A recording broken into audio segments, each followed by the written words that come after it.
Nothing like modem problems to piss you off. What's up, y'all? Welcome into a Sunday night Blender Unfiltered. Man, I just want to let out a bunch of expletives right now, but I think my son might be watching. So with him in mind, I will not do that. But holy shit. Whoo! You want to talk about sweating.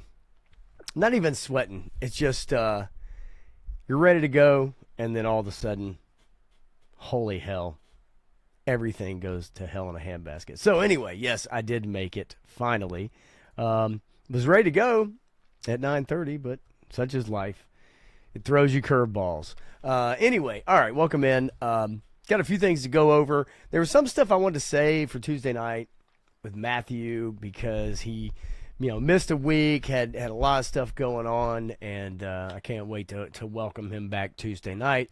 So there's some things I definitely want to save for him, but I do have some stuff to talk about tonight that I know he has not had a chance to go over, and and I know that I definitely want to go over with him, but I do have some stuff I want to talk about. So welcome in, y'all.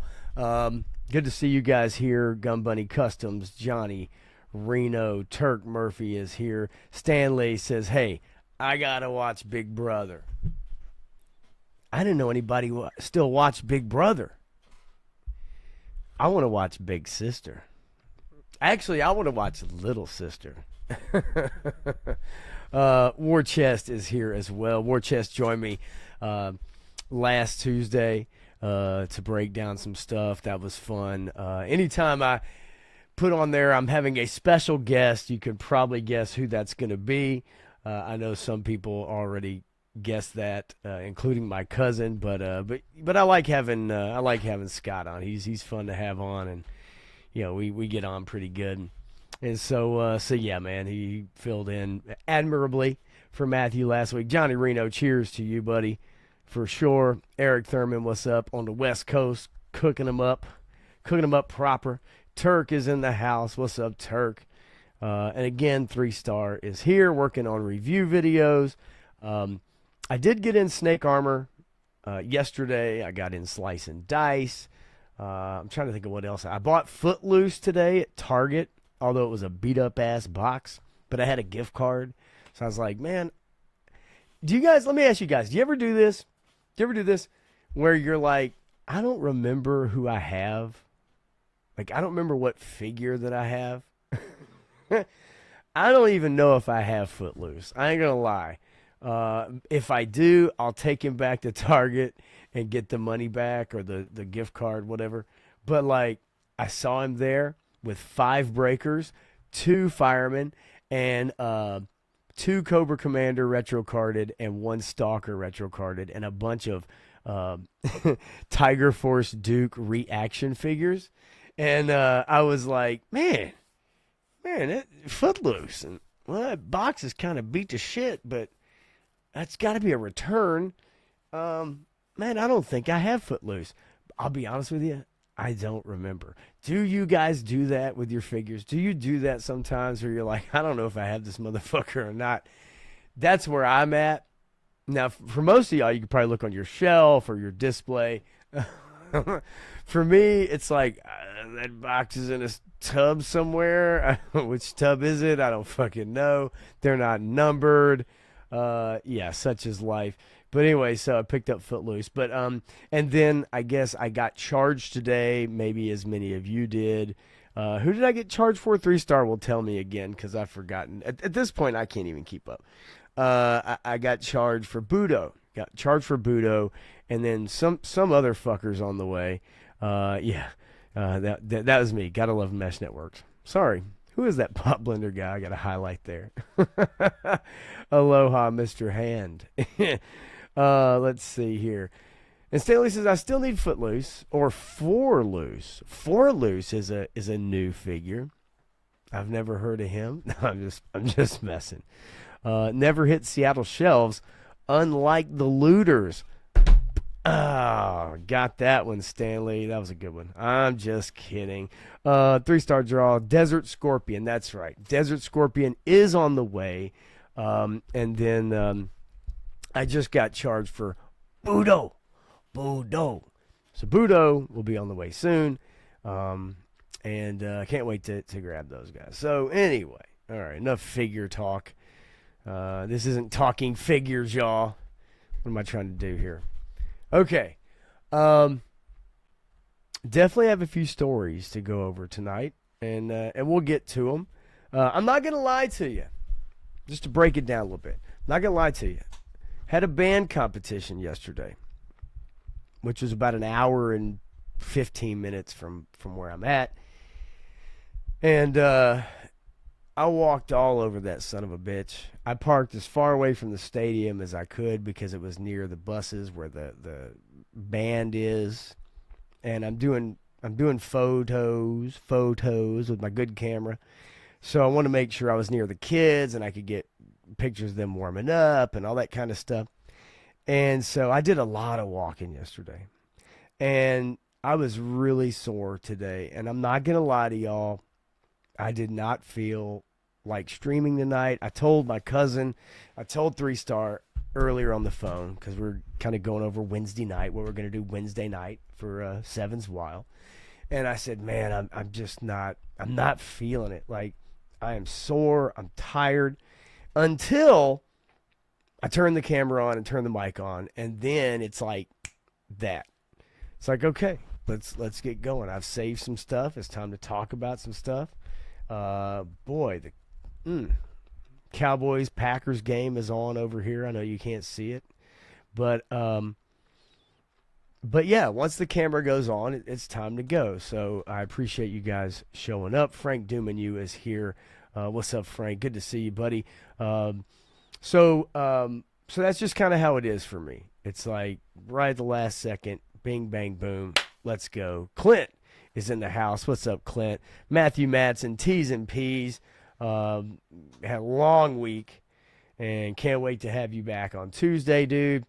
And obviously Matthew is here, wrenching, so to speak. Not that we have so many folks that he's got to really put the hammer down, put the band hammer down, but he's always watching. Even when you don't think he is, Matthew's always watching. He's in the cumulus clouds, peering over. Ooh. So keep that in mind, no matter what stream you watch. I am ready. I am happy. Alabama won, hard-fought one over Georgia, Clint. Pittsburgh Steelers won this morning in Dublin, Ireland, over the Minnesota Vikings. Stoked about that. I have not checked my fantasy football team because my fantasy football team is garbage. But this is the first year I've played fantasy in 14 years, so it's expected to be garbage at this point. But anyway, so yeah, got a few stories to go over. I am going to bring up the Jimmy Kimmel ratings. Holy shit! Oh my God, I'm getting absolutely dominated somehow. I'm getting crushed. Yeah, well, enough of that. Why even look at that? Okay. Gonna bring up the Jimmy Kimmel's Kimmel Bits ratings disaster. I know that he was put back on the air after a fake outrage. Sinclair, Nexstar, we're gonna take him off the air 3 days. But I want to show you guys something just so you'll understand what that's all about. January 6th, FBI agents were implanted in the crowd. I don't know if you guys saw this story, but the FBI planted 275 agents in the crowd, plainclothes agents in the crowd for the insurrection, as they called it. The Dems have been trumpeting for years now. And then we're going to get into some entertainment. Marvel Zombies, I'm going to go all in. Alien Earth, going all in. Tron Ares, marketing for Tron Ares. What you guys think you're getting into and what I think you're going to get into. We're going to look at some videos on Star Wars shills because of the new Mando Grogu trailer that came out. We're going to look at the cost of the Acolyte. We're going to look at some panels at LA Comic-Con, some interesting panels that happened at LA Comic-Con. And then Serena Williams, extremely offended in her posh hotel room. So we're going to get to that. But let's start out, folks. Let's start out with a little Jimmy Kimmel. Yes, oh yes. I know some of you out there love some Jimmy Kimmel. Can't get enough of Jimmy Kimmel. It's nobody here, but I know some of you out there can't get enough of the Kimmelman. Once was funny on the Man Show. Now, not so much. Jimmy Kimmel ratings crater after brief comeback surge as mainstream media tries to pretend they're skyrocketing. So we saw Kimmel get taken off the air over misrepresenting the Charlie Kirk assassin. He kind of went with the narrative that this was some extreme MAGA guy. He portrayed it as, you know, and even don't let these right wing people fool you. This was a MAGA extremist, which didn't make any sense at the time, and still doesn't make any sense. But Disney and ABC spent much of the week trying to trumpet the big Jimmy Kimmel return to late night television. He was off for like 3 days. So on paper, the numbers. First night, come on. First night back, 6.3 million viewers tuned in on September 23rd, marking his strongest performance in over a decade. So keep that in mind, because all we heard when he was being suspended or taken off the air, it wasn't because Trump said so. He didn't give a directive. There's no paper trail linking that. Sinclair and Nexstar heard from their supporters, subscribers, and the people who advertise. That's who they heard from, and they were not happy. Also, the FCC has a duty and a law to uphold about the spreading of misinformation, actual misinformation. It doesn't apply to news sources like Fox and CNN and MSNBC and stuff like that, because they will run with news stories. They will generally confirm their sources. Shows like this don't have to confirm their sources, but if they promote and run with false narratives, and this has been going on for like 30 years on the right and the left, it just hasn't been enforced. So from the FCC chairman, it's like, hey, this needs to be enforced. Like this is actually kind of the final straw, so to speak. But all of that aside, it was a big return for Jimmy Kimmel. And everybody was like, oh, man, he's back on the air. And he gave a heartfelt apology. Not really, but he gave an apology. It went viral. Okay, a lot of YouTube views, a lot of YouTube shorts. That was clipped and shared, and everybody and their mom shared it, whether you liked it or you didn't. However, the very next night, viewership plummeted to about 2.4 million. So a 60 to 70% overnight collapse in ratings. So people tuned in to see, what's he going to say? What's he going to do? Right? Is this show going to be all about, joking about this and that? And so everybody tuned in, and then afterwards realized that this show's not any good, and it fell off the map. It's going to continue to fall off the map. It was already in trouble. It's not like Jimmy Kimmel's show was a ratings bonanza for ABC. It's not like it was gaining a strong hold on viewers 18 to 49, or that huge demographic that everybody wants to get a hold of. Late night TV's dead, right? And right, it must have been true, because he cried, right?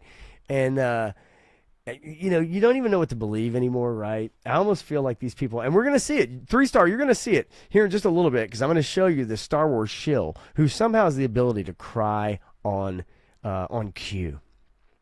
But you don't know what to believe anymore, right or left, really. I mean, it's just true.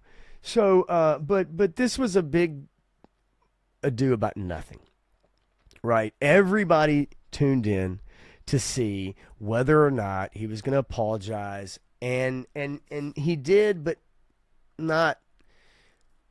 It was just about, hey, quick to, spreading misinformation, quick to tell people something that wasn't actually true, whatever. And I don't even have it saved. It's not even worth it because I don't think you guys really care about watching his apology come back or whatever. The bottom line really to me is about the ratings and the fact, and we can read right here, and it is true. It says that it's been in a deep decline.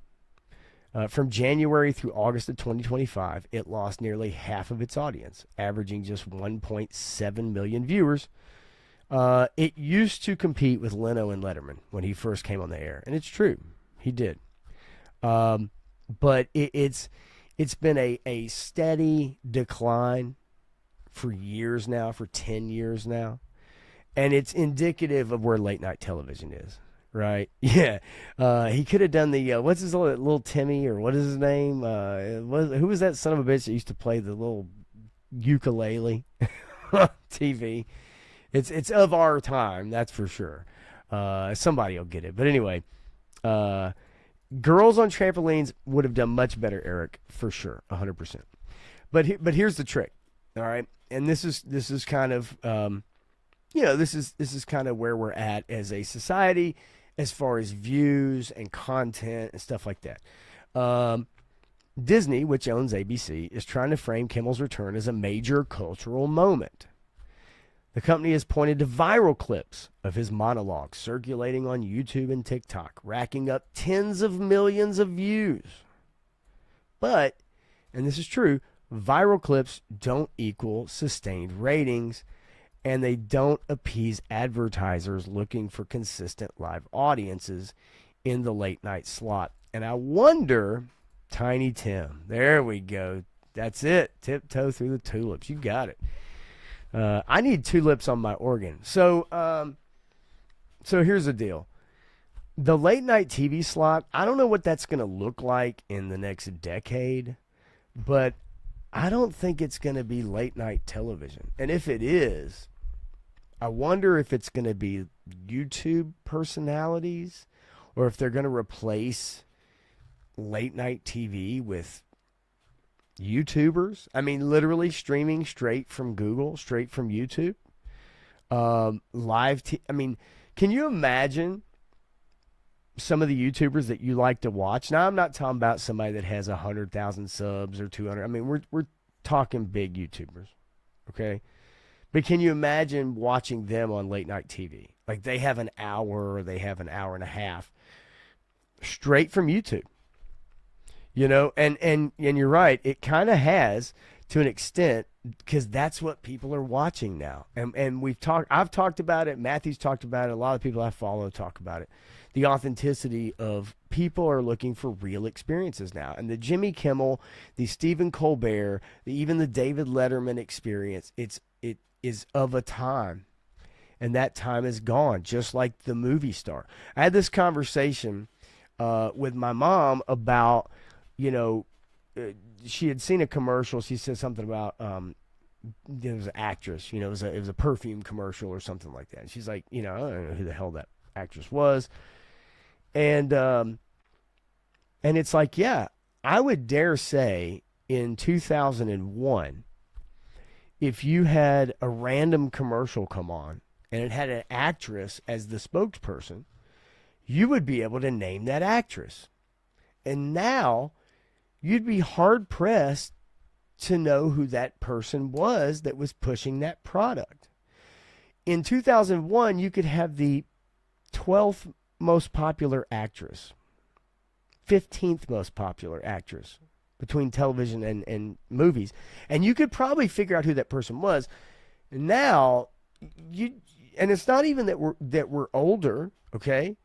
Because you can think back to the 70s, 80s, 90s, and if an actress was on TV or did an interview or was pushing a product, Oh, that was so and so from a sitcom 25 years ago, or that was so and so from that brand new movie, or that was so and so from whatever, because the staying power was different and the recognizability was different. And now it's like that's not the case. Is if that's what late night TV is going to be. Now, again, CNN attempting a classic media sleight of hand, proclaiming Kimmel's comeback is a sweeping victory by pointing to YouTube views while ignoring the 70% collapse in TV ratings, which ultimately matters for ad dollars, affiliate fees, network viability for a network talk show. Because if people are pulling out of ad revenue, ads, then guess who has to write checks back to those ad companies? It's ABC. I don't think this is going to matter, right? I don't think ultimately this is really going to matter in the long term of things. I think late night television is dying. It's been dead for a long time. This was just a way, as everybody does, to capitalize off of a moment in time, right? A moment in time. And I just want to, before I forget it, I just want everybody to remember something, because we have short-term memories. We have short-term memories when it comes to being outraged. We have short-term memories when it comes to things that matter to us. We all remember 9/11, right? And we have to understand that, what happened a couple weeks ago with Charlie Kirk, all right? And networks and other entities pulling down shows or topics, controversial at that time because of what happened, sensitive to that time. Things were pulled because of 9/11, right? Things were pulled because of 9/11. We have to remember that. The Spider-Man trailer featured a segment with the Twin Towers in it. And they had to go back. They had to change that, take it out of the movie. Posters,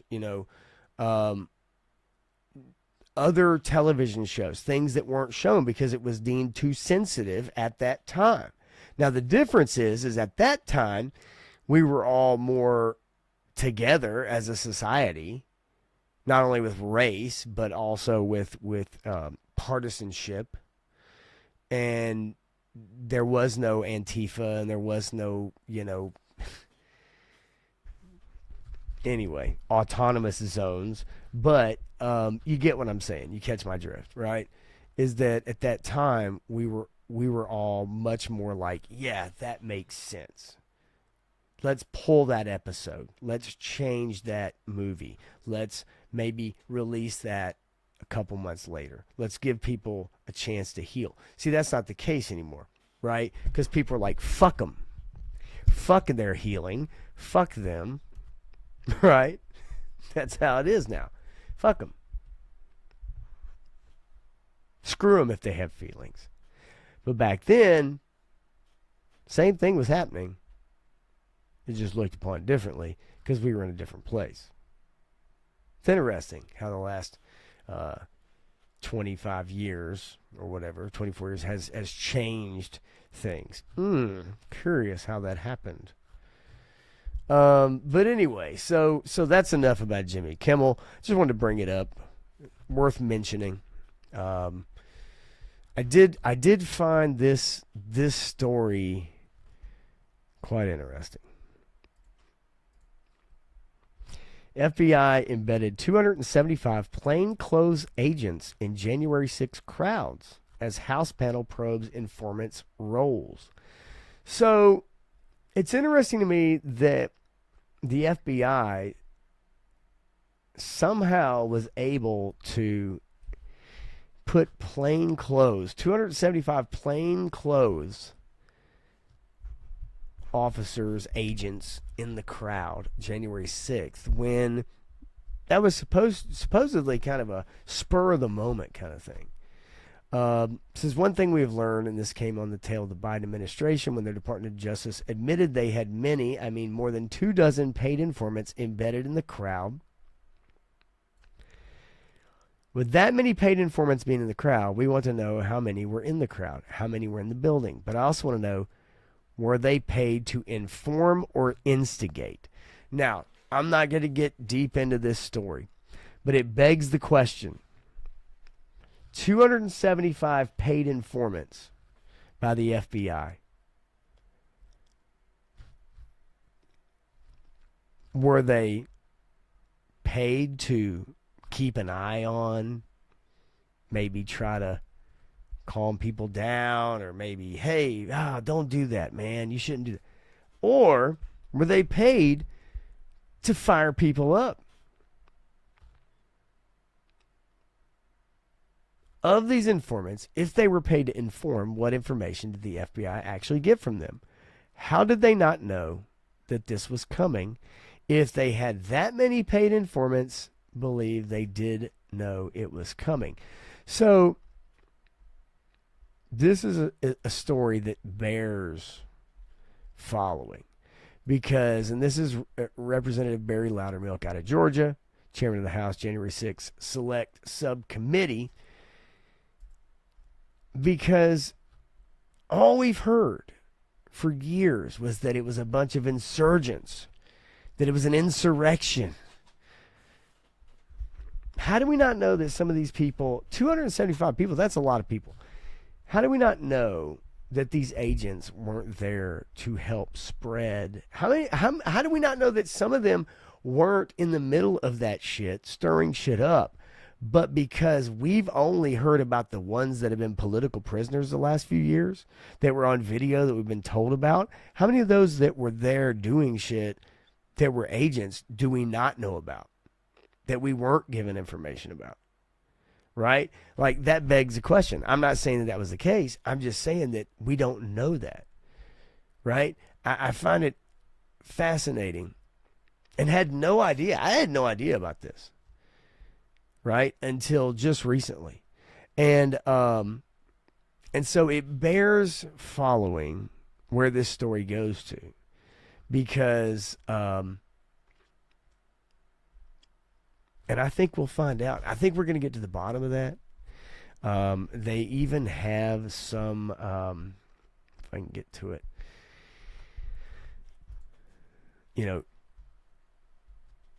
some of the pictures, you know, you can read all the information if you want to look it up. But rank and file agents slammed the Bureau's leadership, claiming political bias infected operations. Our response to the Capitol riot reeks of political bias, one agent stated. Another wrote, we have been used as pawns in a political war. Now, whether or not they were absolutely with that, right? They were all about that, or maybe they were pawns and they didn't know. If I had been using that way, I would be pretty pissed off about that. If I was told, hey, go down there, we want you guys to report, we want you to kind of get an idea, a feel of the crowd, what's the sentiment, right? Or if people were told to go down there and instigate, because there's a huge difference. We'll never know, and it was a mental leap to deduce Trump wouldn't cede power, could go either way.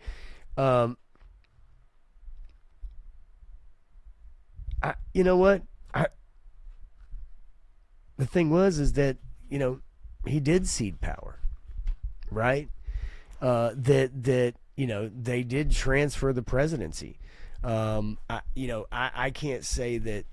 I mean, if we look at the video, it's a real stretch. I mean, it's a real stretch. We could look at Cuba. We could look at other countries that have actual, like, political insurrections, and we could look at what happened at the Capitol. I mean, there were officers opening doors for people, letting people inside. Now, I'm not saying those people that went inside are smart. I'm not saying they're right. But again, I also think this is quite interesting that you had 274, 275 plainclothes agents from the FBI that were there. And I doubt very seriously that all of their roles were to just kind of hang out and be cool. I mean, and because there were that many, then that begs the question, were you instigating? Did you know? Right? Were you trying to make something happen? That's kind of my thing. Right? But I think ultimately at the end of the day, look, after the last several years since 2020, I don't trust anything that the Dems say. I'm sorry. I mean, whether that's Kamala or Biden or I just don't. I'm not saying I trust everything Trump says, but I would say there's more validity there than anything we've been given since 2020 up until now. And that's just me. But again, I'm not saying I just believe it lock, stock, and barrel, right? Warchest says, who's up in this chat? There's no time to read. I just do what Jimmy Kimmel says. Yeah, whatever. And Garaf, yes. Stephen Colbert is a fucking idiot. And his song and dance with the vaccine, the whole vaccine thing. Look, okay, I'm going to tell you guys a quick story before I jump into the rest of this. All right. So I had a friend that texted me yesterday, and he knows a mutual friend of ours who got into a big fight. Okay, now they're mutual friends. I know this guy too. He is a absolute flaming left, super liberal, and when I say super liberal, I mean like he's on his probably 7th booster shot. Okay, folks, he's on his 7th booster because he fully believes that 7th booster is going to keep him alive. And so our buddy, got into it about he had not gone for his most recent COVID vax booster shot, and it created a huge argument. So much so, in the fact that our other buddy basically disowned him as a friend. He basically said that he is he's stupid. He's what's wrong with this country, and he's killing people. And I thought, okay, this is where we're at right now. Like this is literally where we're at right now. Is that there's someone who's so indoctrinated that they're on their 7th booster, okay, 6th or 7th booster, and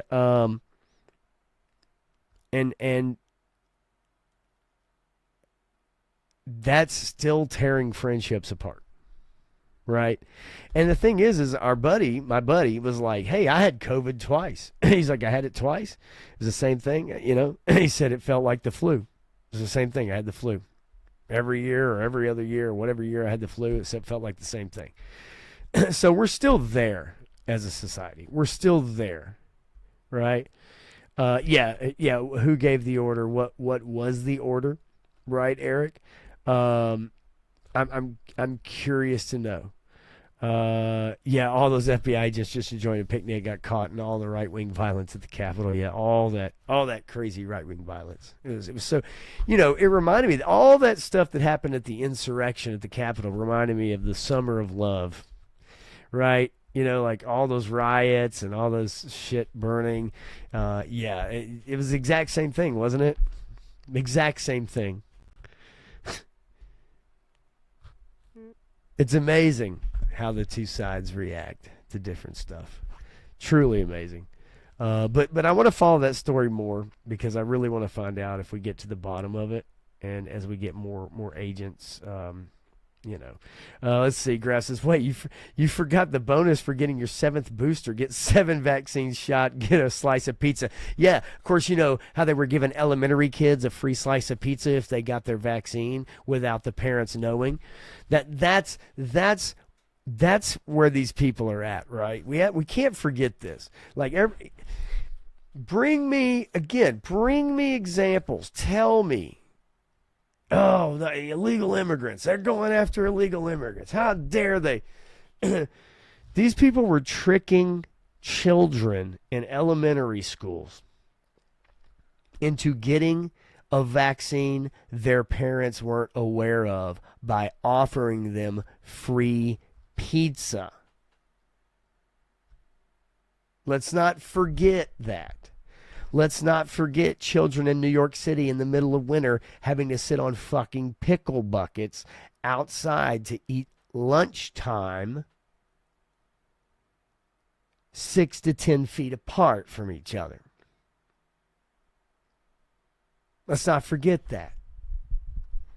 Let's also not forget in New York City where Cuomo, killed a bunch of elderly people and piled them up in the back of fucking trucks. But let's talk about all those illegals. Holy shit.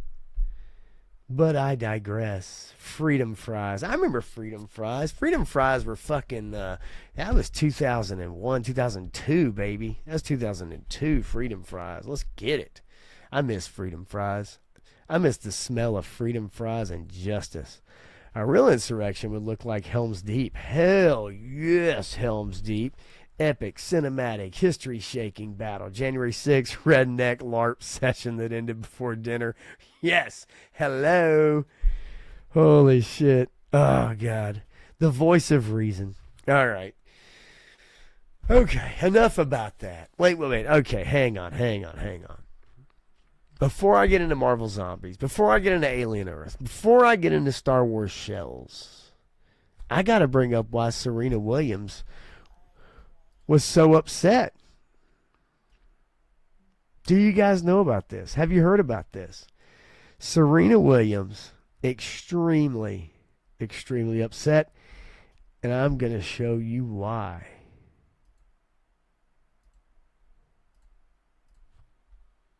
How do we feel about cotton as decoration? Personally, for me, it doesn't feel great. Serena Williams, in her posh, this is someone who's worth $300 million or more, in her posh hotel room, sees a vase with a cotton decoration. This is someone who's never been repressed in her life. She's been a star her whole life. She's been worth money basically her whole life since she started amateur tennis. But she's mighty upset over the cotton decoration. What's up, Menjoza? Fed boys.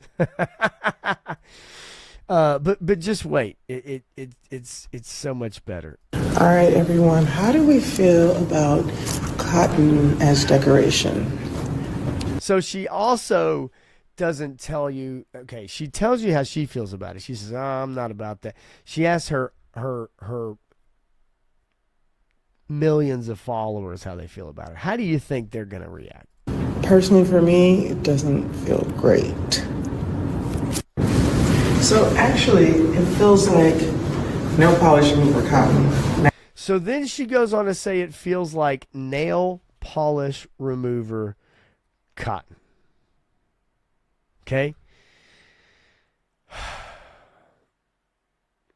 Because the only thing she's ever associated cotton with is removing nail polish in her life. Natural.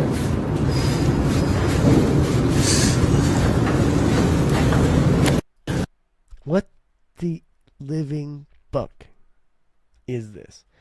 So this is gaslighting. This is gaslighting your audience. This is gaslighting your audience to be inflamed about decorations that have cotton. Hey guys, what do you think about a decoration that has cotton? All right, everyone. How do we feel about cotton as decoration? Personally, for me, it doesn't feel great. And then she goes on to rub it on her fingernails, saying, oh, that doesn't feel good. I think we understand where she's coming from. Yes, Q-tips are the tools of the devil. Eric Thurman, everybody. Yes, again, we know what's happening here. Now, she's going to play this off, and people are going to buy it. But no. She was just saying, I don't like the feel of it. Well, you don't have to feel the fucking vase. You don't have to feel the decoration. Nobody grabs the fucking decoration, pulls a cotton ball off, and rubs it against their skin unless you're trying to make a statement. Morchest says, just watch your review on 173 while I pretend to listen to Pop. Sergeant Mercer looks so good. Yes. Pretending. Well, it's a good thing because I'm pretending to talk right now. It costs way less to bribe and pay off a scientist than it does to pay off and bribe a politician. I agree, Johnny Reno. Man. Who's the ones that paid off Fauci? Right?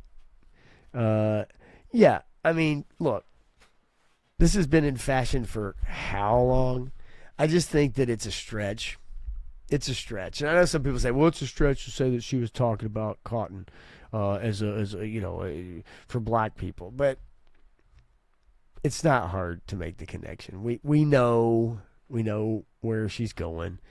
Okay. Let's make fun of some Star Wars shills. You guys have seen the you guys have seen the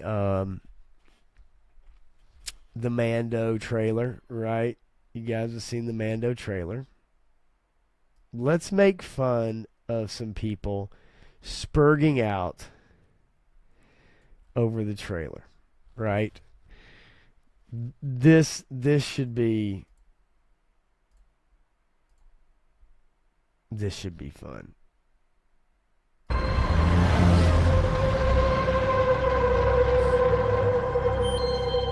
Don't ask questions. Wait a minute, there's a new trailer out for The Mandalorian and Grogu?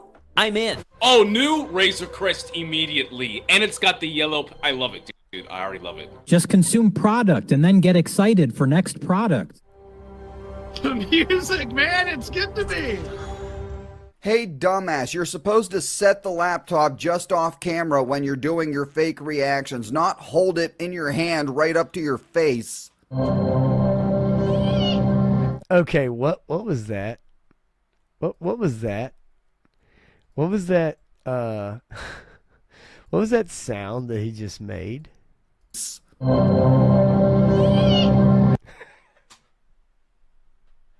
While he's holding his Grogu and you can't see it. He has another toy behind him.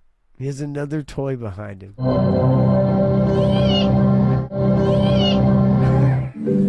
I ejaculated in my pants. What the fuck is so funny about Not a good evil laugh.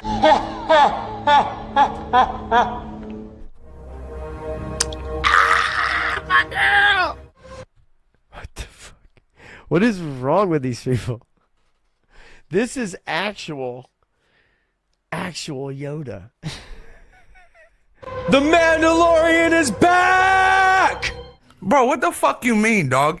We are actually so fucking back. I'm a sucker for the Anzellans, dude. I'm a sucker for Babu. I'm sorry. So obviously this trailer was such a nothing burger that the only thing really the shills know to do is just shout out the names of characters and actors that they recognize. That Babu effing freak? Babu Freak is Freak? The Babu Frick. Potentially Babu Frick. It's not Babu fucking Frick. It's whatever his fucking race is, but it's not Babu Frick. Babu Frick? Babu! Babu? Babu? I like Babu, man. Oh, it's Babu Frick! Yo, Babu Frick! What's good, bro? Oh, is that Babu Freak? I ain't got a good brain. fuck is it laughing? By the way, y'all, if you notice in this trailer, he uses a telescope, but then when they show it in view, it's like binoculars. Oh my God, Grogu with the little scope. Look at the fucking. He has a scope, and it's in.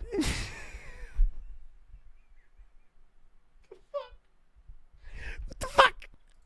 That was incredibly gay. Well, as Ripley. Let's go, Sigourney Weaver. Zeb! Oh, was that Zeb? Zeb. Zeb? Zeb! Zeb! Oh! It truly is. All they could do is shout out the names. Nobody's even saying anything about the trailer other than shouting out names. This is a welcome to Portland video. Let's see here. Yeah, the logo is pretty brutal, right? I agree. Early on, the guy I just can't believe he's holding his little Grogu doll. Shit! Whatever this is, I'm into it. Grogu and Aunt Zelen just crawling around in the sewers, like that's enough for me. I could watch. Get the fuck out of here. By the way, this guy is a paid Disney shill because they pay him. He went to the Acolyte premiere. They pay him to go to all the premieres. This dude right here, you can look him up in photos. 100%. An episode of that. Just consume product and then get excited for next products. And then get invited to Disney Lucasfilm because this is who they want as the representatives of their fan base. People like Kyle Katarn. Oh, wait. What does he say there? Yeah, it's a shame, but on the other hand, his wife and kids don't have to put up with... Oh, that's a stand-up guy. Not to be weird, I find it extremely attractive when he kicks people in the chest. Damn, Lauren. Oh my god! Was that new Man from Legends? I would bet that this is probably this guy's second or third time watching and trying to film a reaction to this trailer, and he like dropped his laptop the first 2 times. Oh, let's go! Yes. Yes. What the fuck is even that? What the fuck is even that? Here's the deal, okay? And you're right. Look, I also have a Grogu plushie. I bought my son a Grogu plushie when season 1 of Mandalorian came out, 2019. So it was 6 years ago, I think, right around this time, close to December, maybe something like that. And so I think a lot of people have a Grogu plushie. The difference is 3-star. I don't think you're clutching it while you're watching a trailer. Yes. Yes. Yes. Oh my God. Yes! Impressive. Oh, it's a hut.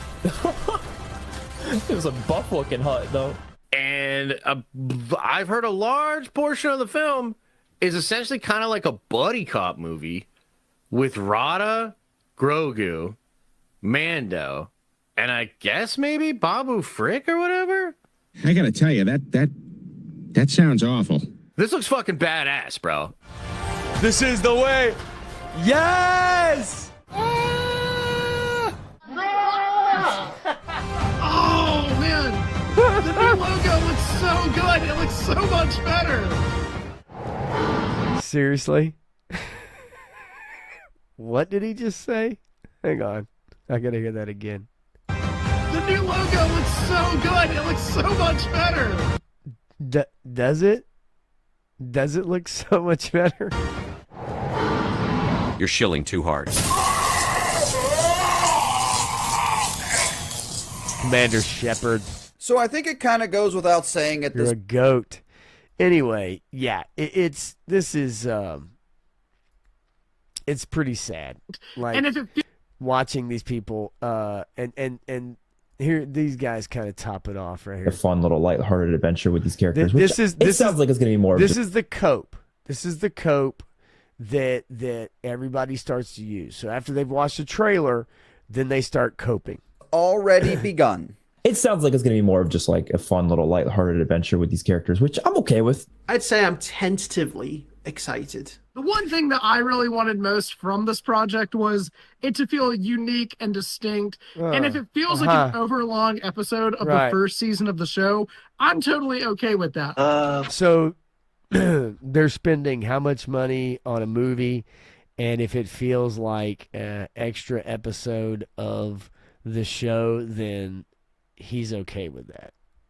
Of course you are. I think it's going to be a very fun movie. And it's a fun movie. Then that's all I really need at the end of the day. I don't. What do you guys think the headlines are going to be when it comes out next year? What do you guys think the headlines are going to be? Because they're going to be all the same. A fun, thrilling ride. Star Wars, return to form. Mando and Grogu, thrilling ride. Return to form. Star Wars, back where it belongs. You can predict it. I don't think it's going to be, from the looks of it, I don't think it's going to be anything that's like, oh my God, this is the greatest Star Wars movie ever, right? We're going to see Mandalorian and Grogu on IMAX. Come on, it's cool. I don't even care if it just feels like some long episode. Okay. It feels like a Grogu movie. And I'm not complaining. Like, quite honestly, I'll watch that puppet do whatever he wants for an hour. That's fine. Yikes. That's a little scary. Star Wars to be the way it was a decade ago. Oh, I love this. I love this comment. Maybe as a Star Wars fan, I need to stop expecting Star Wars to be the way it was a decade ago, 2 decades ago. So you need to lower your expectations. Is that what you're saying? So with Star Wars, this shill is saying we need to lower our expectations. You can't expect it to be like 2 decades, 3 decades ago. A decade ago it was shit. So you can't get any lower than that, homie. Go 3 decades ago. Hallelujah. Bottom line is, I can't wait for the shills to come out next year. And 3-Star brings up a great point.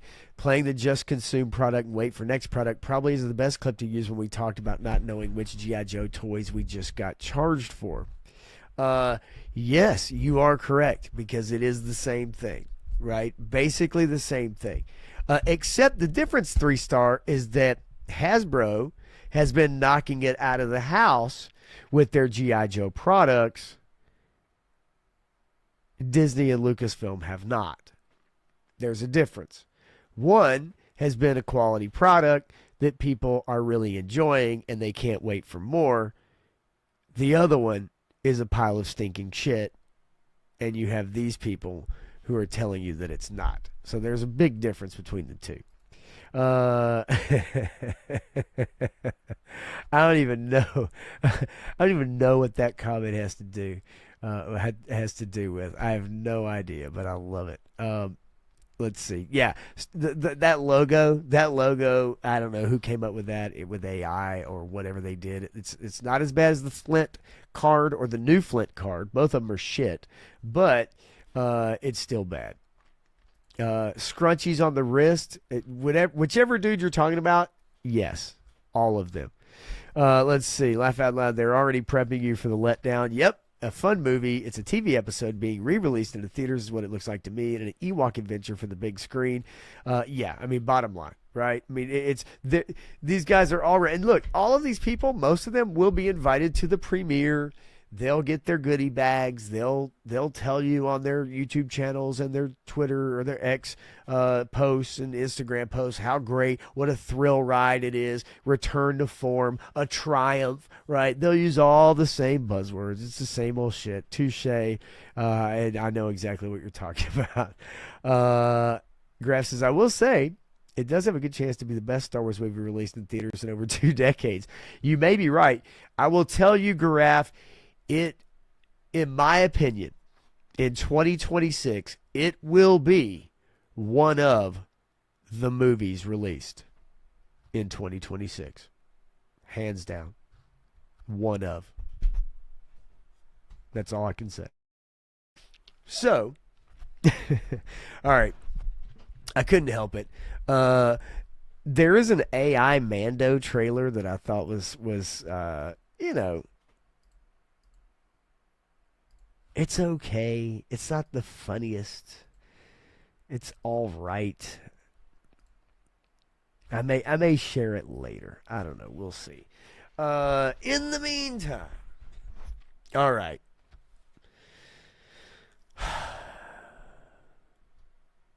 Do you guys want to know how much The Acolyte cost when it's all said and done? I know it was one of your favorite shows. It was definitely one of mine. One of our favorite shows. Let's see here. All right. The Acolyte. True cost confirmed. $250 million for canceled Disney Star Wars disaster. Whew. The actual figures. Leslie Headland said it cost $170 million. She was correct if you only count spending through September of 2023. It is now confirmed that Walt Disney spent $254 million on The Acolyte before marketing or tax credits. Before marketing. So $254 million for The Acolyte. It was rumored to be somewhere between $170 million and like $220 million at the time. And the numbers that they were playing with, as it says here, between 170 and 180 million, wasn't false. It just was incomplete because of the taxes and putting in for tax credits in Britain, which is where they filmed, basically most of it.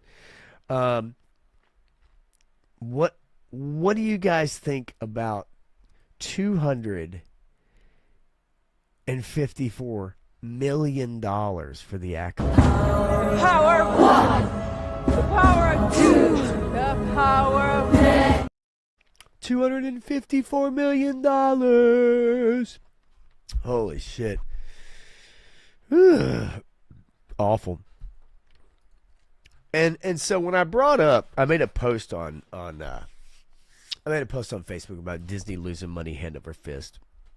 And it was commented that it was, well, they've only lost money in market share. Okay, their numbers at the park are down. Their streaming numbers and subscribers are down. Their box office returns are down. It's not just market share. If we remember, over 2 quarters, they lost $2 billion in 2 quarters in 2024 alone. That can't be understated, right? The Thanos meme just went through my head. What did it cost? Everything. If it cost $1, it was $1 too much. I agree. But my point being is that, yeah, they may have lost $5 billion in market share, but they're losing money. And it's because of decisions like this. You cannot spend that kind of money on a show that nobody watches and nobody signs up for Disney Plus. You're not gaining subscribers because of The Acolyte, right? What's up, Joe Fan 84? Graf says Leslie Headland's strength isn't calculated cost. It's mopping up post-Weinstein meetings. Man, you ain't kidding, dude. Man, right on the money. You hit that shit, because we can never forget Leslie Headland is Harvey Weinstein's former personal assistant. And there's no telling how many of those meetings she had to mop up or hire someone to mop up. But, yeah, you can't keep producing shows. You can't. I mean, even Andor. As much as I love Andor, $500 million almost, right? $500 million, and you can't spend that kind of money. No one's tuning in. As great as that show is, in my opinion, and others may disagree. That's fine, but you can't spend that kind of money with no subscriber growth and not lose money. You can lose market share, that's fine, and if Jimmy Kimmel's show has been losing money for a long time now, that's fine, and other shows. But the bottom line is Disney's not healthy. They're not healthy, no matter how anybody wants to spin it. But $254 million. Joe Fan 84 canceled my Disney Plus. Good on you. I got to tell you, if I didn't have to watch some of these shows, the next of which I'm about to talk about, then I would do it as well. If I didn't need to follow it. And there are ways to watch Disney Plus. There are ways to watch these shows, I know. But I got to tell you, man, sailing the high seas can be a real pain in the ass. Can it be done? Yes, it can. Is it a pain in the ass? Yes, it is. Make of that what you will. Okay? Damn. I don't even know what happened to the Green Bay Dallas game. Fuck it. Okay. Marvel Zombies. Let's get into it. Have you guys seen it? If you haven't, what I'm about to tell you is not going to ruin your experience. It's not going to spoil the experience for you. If you've read the comics, I can tell you the show is nothing like the comics. It is not. You do see it. And actually, War Chest, I want to thank War Chest for my lucky 38. I know you guys can't see it. Hang on. I'm going to go full screen here. My lucky 38 sign. Now, I'm going to show you what it looks like lit up, War Chest. And I have to figure out a way to dampen it a little bit because it really screws with my camera. But I'm gonna light it up.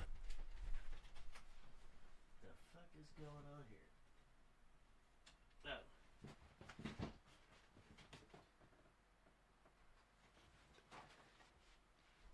That's a bright son of a bitch, isn't it? I got to figure out a way to dampen it a little bit because it really messes with my focus and stuff. But I love it. I love it, love it, love it. That was a belated birthday present, and if you guys know me, if you've heard me, I'm a huge Fallout New Vegas fan, and Fallout in general, but Fallout New Vegas is my favorite game of all time. But yes, that sign is so bright. Starlight's so bright. I've got to figure out a way to dampen it just a little bit. Yes, it is extremely bright. 3 Stars says, I really want to watch Zombies this weekend, but was balls deep in toys and reviews all weekend. Of course, yes, because you've got a lot of stuff in and cranking out the reviews, and I don't blame you one bit. But I got to tell you. I got to tell you guys. All right, let's get to it. There we go. Whatever. Fuck it. All right, Marvel Zombies. Here's the deal, folks. This is a feminist's wet dream of a 4-episode series.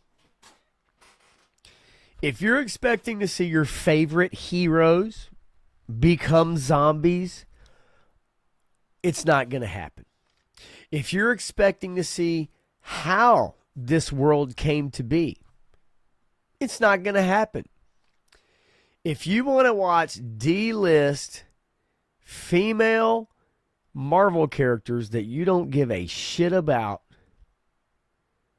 who not only take all the glory, but make all the sacrifices, and I truly mean that, the only people in this show that actually make any sacrifices are women. Now, are there some cool characters in there? Yeah, Blade's a badass. Yeah, he's a bad motherfucker. He's the best thing about this show. Hands down. Not that he has a lot to do, not that he has a lot to say, but Blade is a bad motherfucker. But I'm just telling you, if you're expecting to tune into this show and see a... Now, here's the deal. Off the top. This show has a cast that is the Marvel cast, right? It has the chick from Ironheart, who is one of the worst voice actresses number one of the worst actresses, but one of the worst voice actresses I've ever heard. Her lines are so stilted, extremely cringe, and I mean cringe. And I'm not talking about the woke cringe, although there's some of that shit in there, but it is cringe bad. Her dialogue, bad. Miss Marvel, she is the key to everything. The girl who's the key to everything. Miss Marvel is the star of this show. So if you don't like Miss Marvel, guess what? You're probably not going to like this show. Florence Pugh, barely in it. Haley Steinfeld, Kate Bishop, she's in it a bit. Elizabeth Olsen, Scarlet Witch, she's in it a bit. Everybody loves Aquafina, right? Marvel's Katie, she's in it a bit. Simu Liu, Shang-Chi, yeah, he's in it a bit. You know Randall Park, the guy who plays Jimmy Woo. You know the FBI agent who's he likes magic. Yeah, he's in it. Great. Who gives a shit? Tessa Thompson as Valkyrie. Who gives a shit? Paul Rudd as Scott Lang. Who gives a shit? David Harbour. Who gives a shit? Wyatt Russell. Who gives a shit? You know why? Because they're barely in it. They're barely in it. Now, again, if you think this is spoilers, you got another thing coming. Because when you watch it, you can get back to me and you can tell me, yeah, you were right. There are no spoilers. There's no spoilers in this show. Are there cool action scenes? Yes, there are. Is the animation the best? Not really. It's okay, but it's an animation style that a lot of people are coming to find that is becoming prevalent, and they're not crazy about it.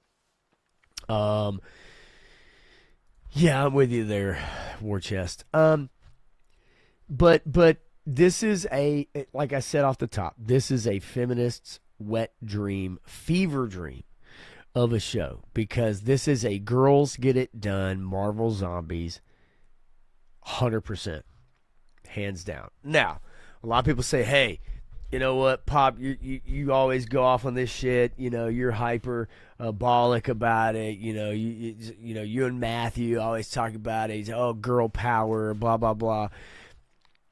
Yeah, because that shit is real. And it's been pushed into everything for the last several years. This script and this show feels like it was written 4 years ago. Truly 4 years ago. No Pedro. If Ruffalo is in it, I got to tell you, you wouldn't know it. Okay?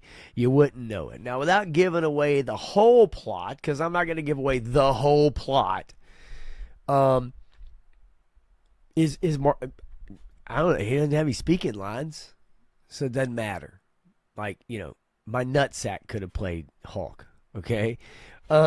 So it really truly is a disappointment, because I think for a lot of people, yeah, exactly. No Pedro, no Ruffalo. Two good things about it, I agree. But the other negatives really take away. Joe Fin 84, look, I mean, look, if you like the zombies concept, that's fine. But what you're not going to get, you're not going to get a history. You're not going to learn about this world. You're not going to get a deep dive into what happened. You're not going to get to see Cap. You're not going to get to see Iron Man. You're not going to see your favorite heroes, okay, and what happened to them. You're not going to get to see a backstory. What you do get to see is some gruesome deaths if you're quick enough to catch them. Some of the characters that you're supposed to recognize are who they are. You probably won't, and then they get killed, and you're just like, who was that? And then it either gets told to you, or you read it in an article somewhere, right? Or you see it in a YouTube video. Like, that's how it is. The Captain America scene, yeah, it's funny. But again, we get no delving into this world. This is 4 episodes. It was supposed to be a movie. Originally, this concept was a movie, and then Disney and Marvel, who's in charge, said, "Hey, look, we don't have the money to turn this into a full-fledged movie." So they wanted it to be more episodes. They said, "Nope, you got to stop it where it's at. You got to come up with an ending." There is no ending. There's no ending to this show. It is what it is. It ends, and that's it. It is a piece of art that was made, and it has no end. It has no beginning, and it just exists. And for people who love the concept, for people that love the comics or love that Marvel zombies comics or whatever, you will not be satisfied by this at all. And honestly, I got to tell you, if you're not a fan of Kate Bishop, if you're not a fan of Ironheart, if you're not a fan of Miss Marvel in particular, if you're not a fan of Scarlet Witch, if you're not a fan of Marvel's Katie, if you're not a fan of that's about it. If you're not a fan of those characters, you're probably not going to like this show. Now, I've seen other people say they've enjoyed it. Jay Gonzo, what's going on, buddy? Good to see you. 3 stars says my nutsack plays Galactus. Good God Almighty, that's a giant nutsack.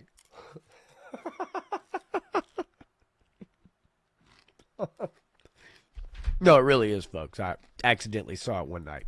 It was a Halloween party. It was dressed up like Michael Myers. But anyway, so yeah, you're not going to enjoy this show. And I'm sorry. And look, I've seen some people say, "Hey, I like the first couple episodes." I think a lot of things it's easy to like the first couple episodes, and the next show that I'm going to talk about is exactly that way. I'll get into it. But Marvel Zombies, enter at your own peril. Do not expect to get anything out of it more than it is what it is. It's just a no beginning, no ending. It exists, and it is it's girl power. It is girl power to the max. And I'm not saying that some of the women don't, endure pain, but I will tell you, it is mostly the women who have the heroic sacrifices. Let's just say that. There's only one guy, and it's Simu Liu's dad. It's Shang-Chi's dad, whatever the fuck his name is. Legend of the Ten Ring motherfucker. It's his dad that makes a sacrifice, and it's very short, and it comes out of nowhere. And I wouldn't even call it a sacrifice, but I guess technically it is. Otherwise, the women are the ones that clearly this show is meant for. Haven't seen Scarlet Witch. Oh, you will. You will see her in this. You'll see her in this show. Do you know who was the lead writer for this show? I know Revelation was written by Kevin Smith's wife and daughter. Yes. So hang on. Overview. Let's get to it. Wikipedia. Here we go. Showrunner Brian Andrews. Story by Brian Andrews and Zeb Wells. Directed by Brian Andrews. And created by Brian Andrews. Executive producers Kevin Feige, Louis D'Esposito, Brian Winderbaum, and you can see the list. And look, if you want to, go look up and read some interviews with Brian Andrews about Marvel Zombies, and he's pretty frank. He says, "Hey, look, we wanted to do more with it. It's supposed to be a movie. It got cut down. We had no choice." Yeah, I know you like the concept 3-star, of course, and I know you like the zombie concept, and that's fine. And I would say go watch it. Go watch it. Just don't expect much. How about that? Are there some cool action scenes? Sure. Blade chops a motherfucker up, and it's pretty cool, right? But otherwise, there's just not much to take out of it. Zombies chewing on Disney Marvel characters does sound pretty good. I can't argue with that. Crusty Chris is just popping by, pops to pop the like button before bed. You know what? I had fun watching Marvel Zombies for nothing more than the animation. See, that is someone being honest, right? Being honest, right? And there's some animation. If you like this animation style, there is some cool chase/fight sequences. And so for that much, I can't argue, right? Especially like I said, if you really like that, you dig it. But I think a story, it's lacking a lot, and very vague, very vague. Girl power is okay. I'll double tap a girl Marby Zumba if you know what I mean, right? No doubt, no doubt. Let's see. All right, so enter at your own peril. That's all I'm gonna say. Enter at your own peril. I wanted to hear from Matthew about it. But until then, I'll just have to wait. I realize I didn't even have a background today. What kind of background am I going to choose? As a tribute to one Matthew Matson. What kind of background am I going to choose? Let's go with the old there we go. Let's go with the old Clutch and Flint running from the Robo Skull. How about that? All right. It's time. It's time, folks, for my commentary on Alien Earth.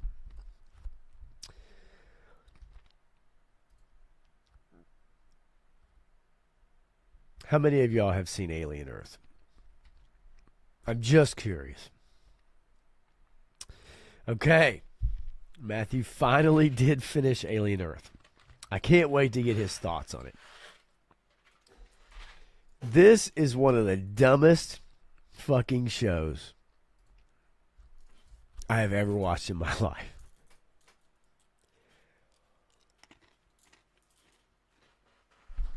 Alien Earth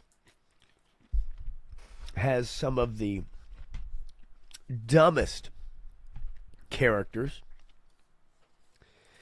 It has some of the most nonsensical character actions and decisions.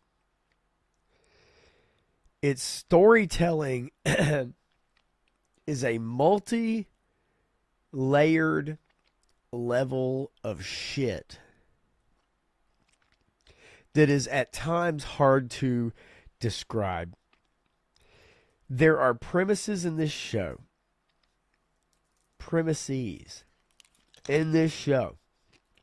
that I think could have been absolutely amazing. There are existential crisis of what does it mean to transfer a dying body into a indestructible body that could live forever. What does that do for the soul? There are cyborgs that are part human that have the ability to put arms and limbs that can do amazing things. There are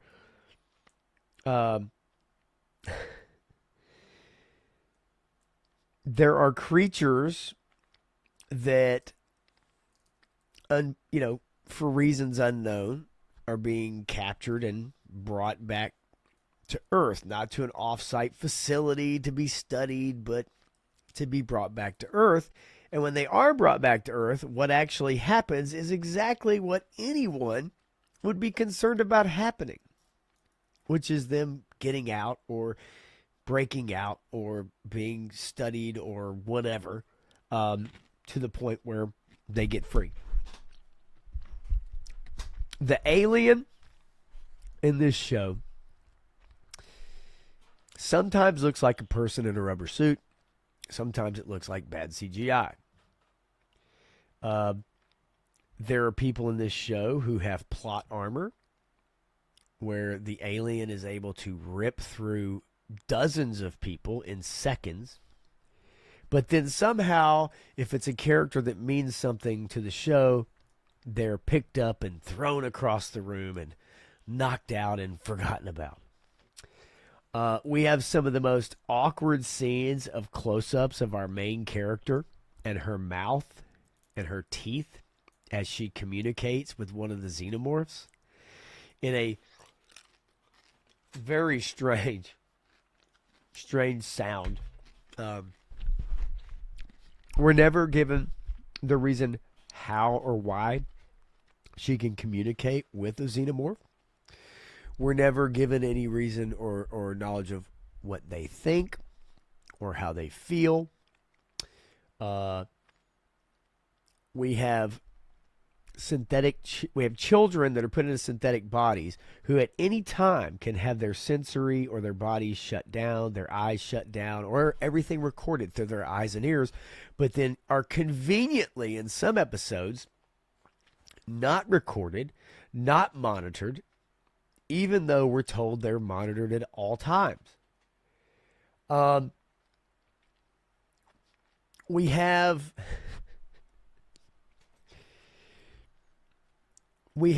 multiple alien species, the tentacle monster of which, the eyeball tentacle monster of which, that sometimes seems extremely strong, and it's really difficult to like take all, you're trying to get to your eyeballs and burrow in, and you can't. And then at other times, it's able to be thrown on the ground and squished.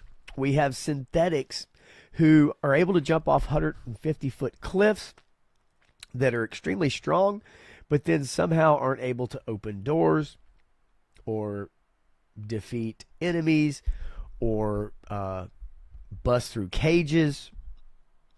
It's episode by episode as this show goes. And Jamie Bond said, what's going on? The whole season should have been episode 5 expanded to 8 episodes. Episode 5. Okay, episode 5, probably the most interesting, I would say, but still has some serious issues. Shows the crew of the ship that's carrying the alien species before they crash onto Earth. And as they're in deep space, it shows you kind of what happened, the series of events that leads to them getting killed, the alien getting it, loose on the ship, and the ship ultimately crashing into Earth. And we're shown that the boy genius somehow had a person on the ship that he was able to convince to sabotage the ship so that it would crash into his city. However, if we look at the timelines, they're on a 65-year mission. I don't think this kid, how his timeline and his age and how it would line up that he would even know about this mission. How would he know about this mission in the first place? And then be able to find someone to sabotage the mission on their way back. Like, it doesn't make any sense. I can't even. I would love to go episode by episode. The resolution of this show, ultimately, no one of substance gets killed. They set up in sequel bait season 2. We don't even know if there's going to be a season 2. If there is a season 2, no one is going to watch it. And I mean no one. I can't even imagine at this point, after the 7 episodes were over, that anybody would be interested, because you're not going to get a season 2 for like 3 years. It's going to be 3 years at least.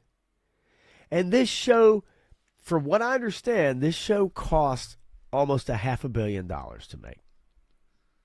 7 episodes, $500 million. 3-star said, I think her talking to the goddamn xenomorph was the final straw for me, clicking like Starving Marvin from South Park. Yeah, it was like an African. It was like, right?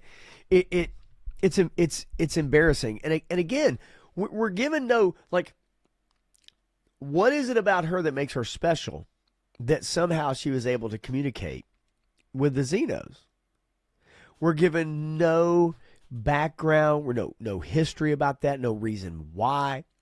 They have these children who, one of the kids is infiltrated by a cyborg that works for Yutani Corporation, who wants their aliens back, right? Because they're on their ship that crashed into Earth, and they crashed into this major city that is ruled by this young billionaire kid, trillionaire kid, and he wants to experiment on the aliens. And Yutani tries to get him back, and he uses the lawyers or whatever that is in the world to say no, they're ours, and it's a quarantine situation, and until you get them back, we need to make sure that everybody's safe. Blah blah blah, whatever.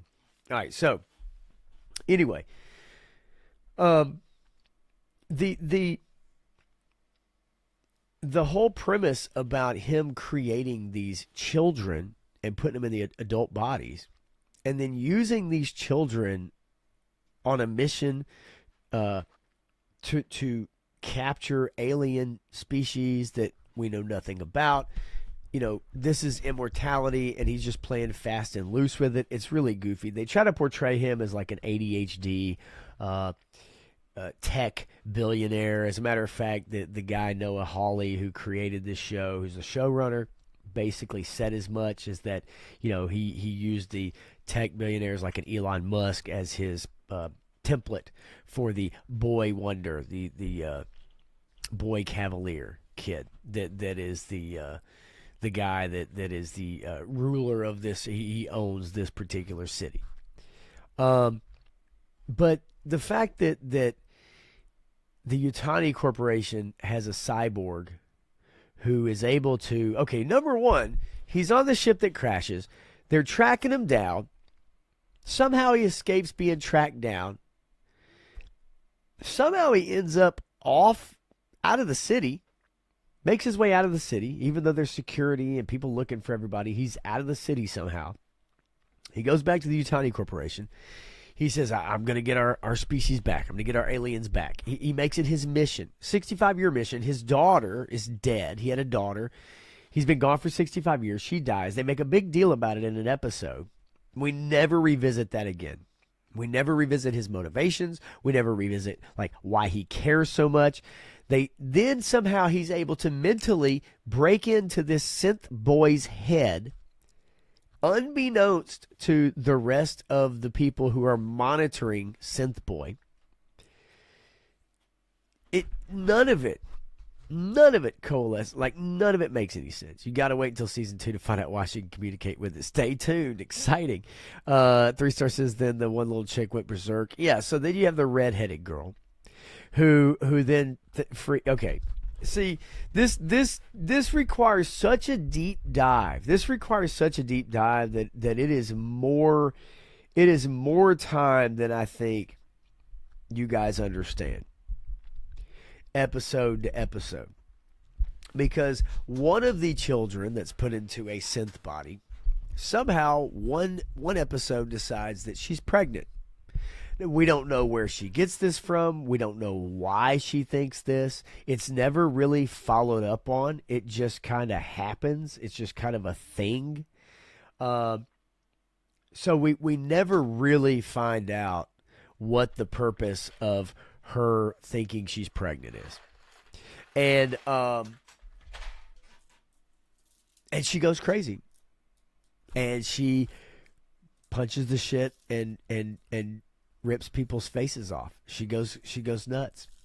Meanwhile, there's another synth girl who is jealous of our lead character, and she wants to be the favorite. She says she's the favorite. And that's never revisited.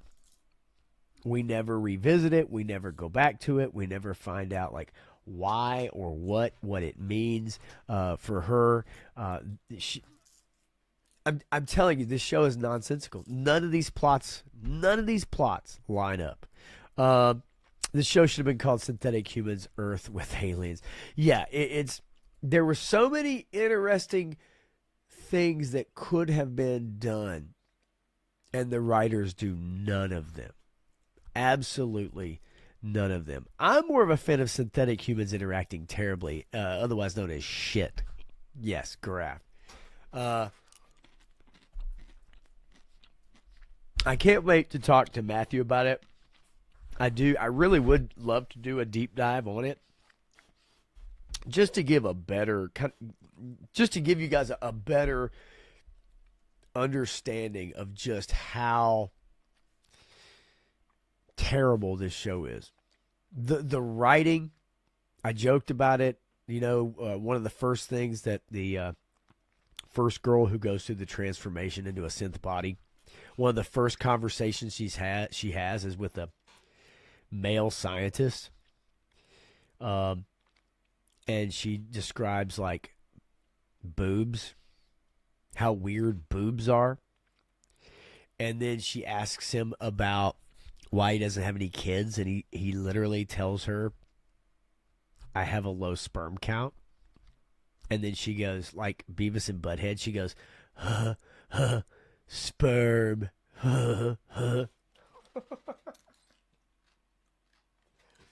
There's nothing harder to watch sometimes than an adult try to act like a child. Because adults don't know how to act like children. And actors don't know how to act like children. It's just, I do not recommend this show. Do not watch this show. If it gets a season 2, and I don't know how, if it gets a season 2, no one is going to watch it, and no one's going to care in 2 to 3 years when it comes out. Hell, it's enough for people to care about House of the Dragon at this point, right? It takes shows forever to get made now, and they're like 8 fucking episodes long. It's not even worth it anymore. And then you get like 2 seasons, and that's it. The end of this show, they try to bait it so that the synth children are going to rule. They think it's such a badass moment, too, where our lead character, Wendy, with the worst fucking haircut on television, somehow all the little synth kids, as adults now, they're able to capture all the bad people and put them in their cage. And meanwhile, the Yutani forces are flying in, right? They're flying into the island. They're coming in to regulate. And they ask the synthetic chick at the end, like, so, you know, what are you going to do now? And she goes, or they say, you know, what now? And she goes, we rule. And it's supposed to be like this badass moment. And it's so stupid. And then it cuts to black. And you're left literally like, okay. I thought this show was going to have a nuke blow up the island. So some resolution, right? So at least from a timeline perspective, it makes sense where no one knows about the xenomorphs. No one knows about these other alien species. No one knows about these synth kids.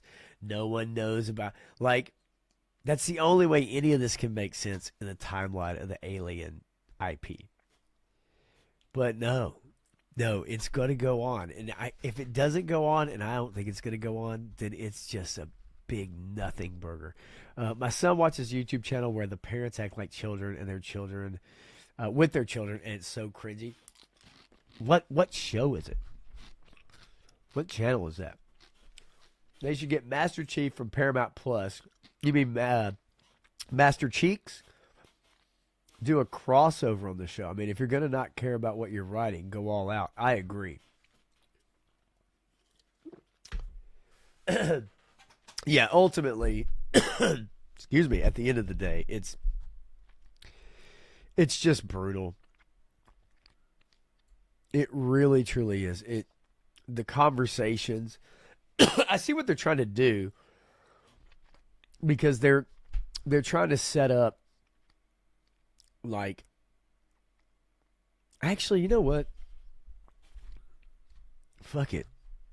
I'll tell you exactly what they're trying to set up. It's so ridiculous. Oh God. Okay. Here, I'll give it to you. Let's see. All right. Let me scroll up. Good God. Alien Earth creator Noah Hawley on Wendy's Endgame. That alien eyeball and waiting for a season 2 renewal. Okay? Excuse me. All right. As the season ends, Wendy having been awakened to the depredations of adults after watching a fight between authority figures, has enlisted a xenomorph. Okay, she controls a fucking xenomorph that was bred from a lung. So let me get this straight. In the Alien universe, it was my understanding they needed humans as hosts. They use her brother's lung, and then they pull out this little baby tadpole fucking thing out of the face hugger, and they put it in his lung because he gets injured in the show. They put it in his lung, and then it grows a xenomorph. So you mean to tell me that if there's a pile of flesh on the ground, they could grow a xenomorph from that? Like, I thought it needed a human host. So that right there just fucks up canon. All right. So they've locked all these people into a cage. All the authority figures. As for what lies beyond her taking control of the Neverland Research Island. Enough with the fucking Peter Pan shit. Wendy intends, she tells her fellow hybrids to rule. Okay? So she's now awakened, and she is, this is bullshit. Listen to this sentence. Wendy's awakening, and her use of a clawed creature to enforce her will, recalls Daenerys' journey on a Game of Thrones. Oh, get the fuck out of here.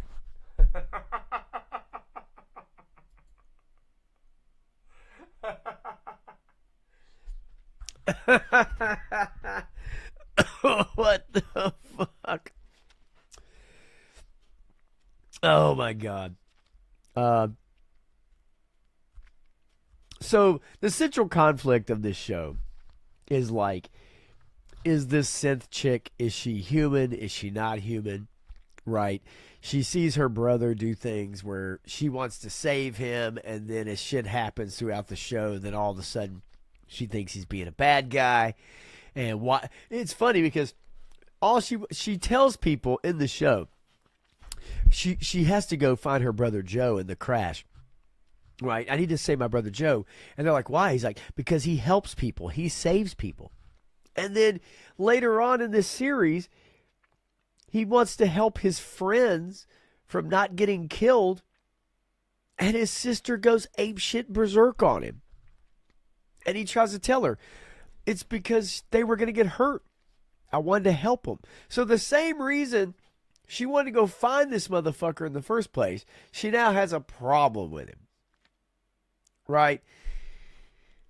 Oh, also in this series, the main character girl, Wendy, when she communicates with the xenomorph, she actually is like, oh, they're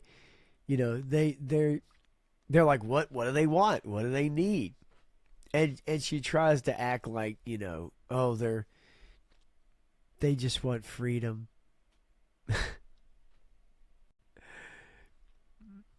Who are the bad guys? Are the humans the bad guys?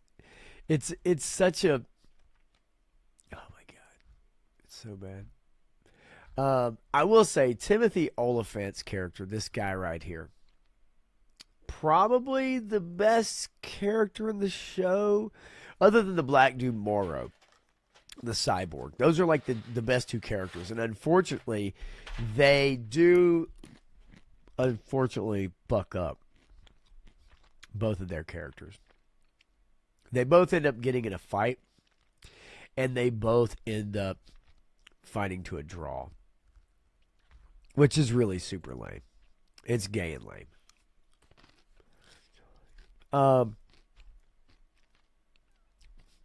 If they do a season 2, I can't wait to see what they do with this dead guy's body and the alien that's the eyeball species, the tentacle species, because supposedly the tentacle species has to take over like a living body, but somehow at the end of the show it takes over a dead body. I'm not sure. They make and break their own rules within the same show. None of it makes any sense. It really, truly is. It is the goofiest goofball shit you can imagine. All right. Take it easy, 3-star. I figured you had to crash soon. I'm surprised you ain't out already. I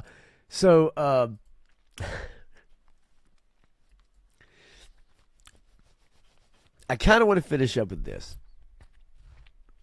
I can't wait to talk to Matthew on Tuesday about Alien Earth. I want to talk about Tron Ares because the marketing for Tron Ares started out as, you know, pretty badass. First clip. We'll show you here. Let's see here. Official trailer. Pretty cool. Since time began, man has gazed at the stars and he has wondered, am I alone?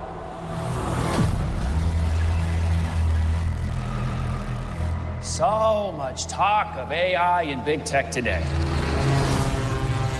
Virtual worlds, what are they going to look like? When will we get there? Well, folks, we're not going there. They are coming here. I would like... So, basically, from what I heard, there were 2 scripts for this show. And for this movie. And the one that won out was the fact they were going to film it and make it on Earth because it's a lot cheaper to do it here from an effects standpoint, stuff like that.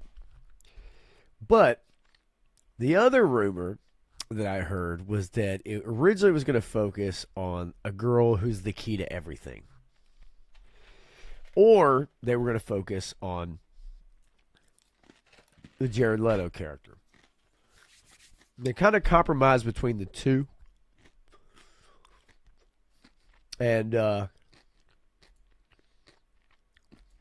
I got to tell you, the original marketing made it look pretty sweet, pretty badass.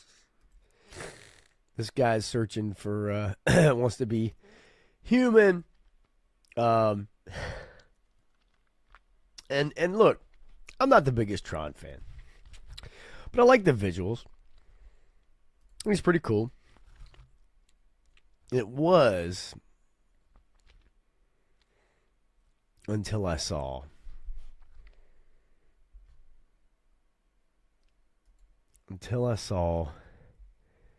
this chick show up. And this has me a bit worried. So my character, you know, she's a powerful leader. She's a powerful leader. Yes, yes. All right. So this chick is in it. All right. And from all accounts, it looks like this is shaping up to be Tron, the girl boss movie.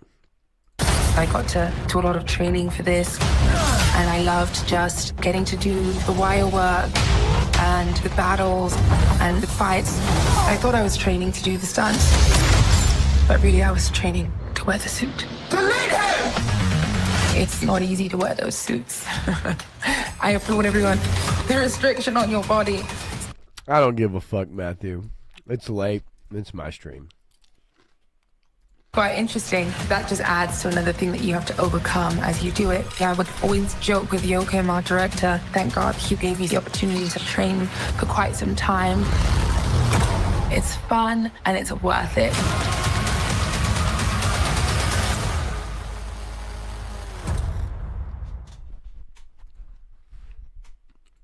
This is going to be a girl boss movie. She's the bad guy. Jared Leto's the good guy. It's true. And yes, Jodie Turner-Smith is the badass. Then you have also the girl boss who's in charge of everything. Let's see here. It's Gillian Anderson. That's right. It's like Lady President. I would be very weary of this movie. Like, very weary of this movie. Now, there's one scene that's really kind of weird. There's one scene that's really kind of weird in here, and it's the music is odd. And I don't know if they're going to use the music for this or not. Let's see. Maybe they will. Delete Ares and bring the user back to me. Copy.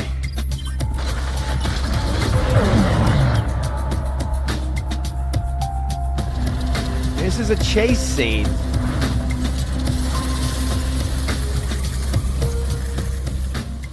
For a chase scene, I find it really strange. What happened back there? I disobeyed my directive Which was? to retrieve the code from your disk and delete the carrier. Dillinger told you to delete me? I also don't know why StreamYard's having serious issues just playing video either. Where are they? Scanning quadrants 3 and 4. Sector 18 clear. Oh, yeah. Yes. Yes, Queen. Yes. Go get him. Yes.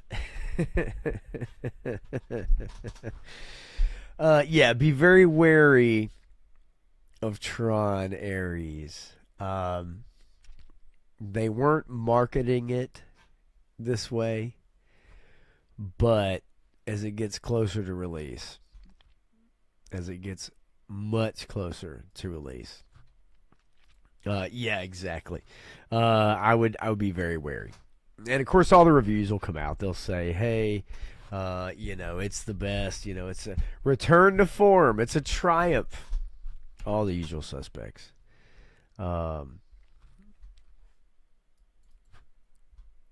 Let's see. Yeah. Look, I don't blame you. It is made for IMAX, after all. So yeah, I don't blame you. I think a lot of people are going to go see it. I don't know. I mean, I don't know how popular Tron is, really, to be honest with you. I really don't. I don't think it's mainstream. I know that much.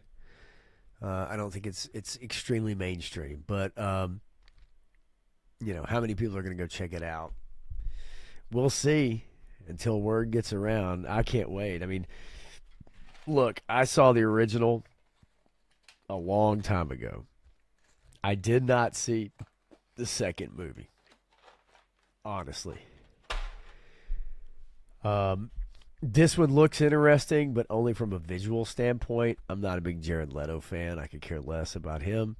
I definitely don't care about Jodie Turner-Smith. And anybody else in the film, honestly, nobody's really exciting me at all. Gillian Anderson back during the X-Files days, right? Of course. All right. Anyway. All right, look, I'm going to bang off of here. like I said earlier at the top, I am tired. Long day yesterday. And I got 2 more streams this week. I'll see you guys Tuesday night with Matthew. So you guys tune in. I got to figure out what we're going to talk about then. I got a few things saved. Let's see. There's a little bit. Some Doomsday, shooting, James Gunn, Savant is delayed. Female Voldemort. I can't wait to get into that conversation. One battle after another. Leonardo DiCaprio. His Antifa film, pro Antifa film. I can't wait to get into that. Morgan and Morgan suing Disney. That's an interesting story. And so yeah. And we'll see between now and then. Grass says, yeah, that's where I'm at. If it's bad, I'll pass on Tron 4. Yeah, look, I get it. I don't blame you guys one bit for going to see this film. But let me know. Let me know what you think. Let me know if it turns out to be what I think it's going to be. And if it doesn't, then by all means, I would gladly eat those words. If it doesn't, if it's entertaining. At the very least, visually, it should be entertaining, right? And then Nine Inch Nails is doing the soundtrack, which I know everybody loves Nine Inch Nails, right? Right? Anyway, all right, look, I'm going to jump out of here. You guys have a good night. I will see y'all Tuesday night, then Wednesday night with 3-Star Draw, and the next Sunday night again. And we'll see what comes out between now and then. See if there's any new shows. I got to catch up on a few things myself. But you guys get some sleep. Joe Fan, go get some sleep. Go to the doctor tomorrow. Do your thing. And then, like I said, I'll see you guys on Tuesday. Just let him have some kind of contract right now. I don't know, man. I don't know. I think he does have it in his contract, though, that he gets to act weird as fuck on set. That much I'm guessing. And at least he wasn't sending his co-stars like dildos and stuff like that. Was he like, right? Or like taking a shit in a box or something and leaving it on their trailer door, like he was on Suicide Squad, something like that. But yeah, you guys take it easy. I'm gonna get out of here and get some sleep and rest these old ass bones after walking 17 miles yesterday up and down the stadium. Band competitions are tough, man. Yeah, 30 Seconds to Mars, pretty wild. They're no Mars Volta though. That's for sure, Joe Fan. But I'll catch y'all Tuesday. Y'all have a good night. I know this is gonna be a quick one anyway, but I will see y'all in a couple of days. Until then, let's see, where is it at? My favorite clip. So long, gay boys!